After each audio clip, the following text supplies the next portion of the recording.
कोणाच्या भरोश्यावर असताल तर मग मात्र सक्सेस मिळायला वेळ लागेल, एवढं सांगतो. मिळेल पण वेळ लागेल. त्याच्यामुळे जर तुम्ही वाटच बघत बसणार असाल तर मग त्याला कोणी काही करू शकत नाही. ज्याची जबाबदारी त्याने घ्यायची असते. आपण आपल्या उद्या फ्युचरसाठी कारणीभूत आहे. त्यामुळे टाईम जेवढा वाया जाणार आहे तेवढा तो तुमच्याच लाईफमधला टाईम जाणार आहे. त्याच्यामुळे कोणाला दोष देत बसू नका. स्वतःचं करिअर आहे, स्वतःच्या करिअरला जेवढ्या लवकर स्टार्ट करता येईल तेवढं करा.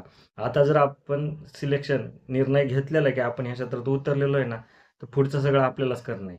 एवढंच सांगतो, बाकीचं सगळं तुम्हालाच करायचं आहे. अजून चौथा पार्ट पण घेऊन येऊ, पण कशासाठी? ज्यावेळेस तुम्ही रेडी होताल आणि तुमच्या कमेंट्समध्ये येतील त्यावेळेस आपण अजून उपाय सांगू. प्लेसमेंटसाठी तयारी कशी असेल, काय असेल, सगळ्या गोष्टी आपण नेक्स्ट व्हिडिओमध्ये सांगू. आत्तापुरता हा व्हिडिओ बास आहे. ज्यांना हिंट लागेल ते नक्की परत कमेंट करतील आणि प्रश्न विचारतील. तर आजचा व्हिडिओ आवडला असेल तर लाईक करायला मात्र विसरू नका. धन्यवाद.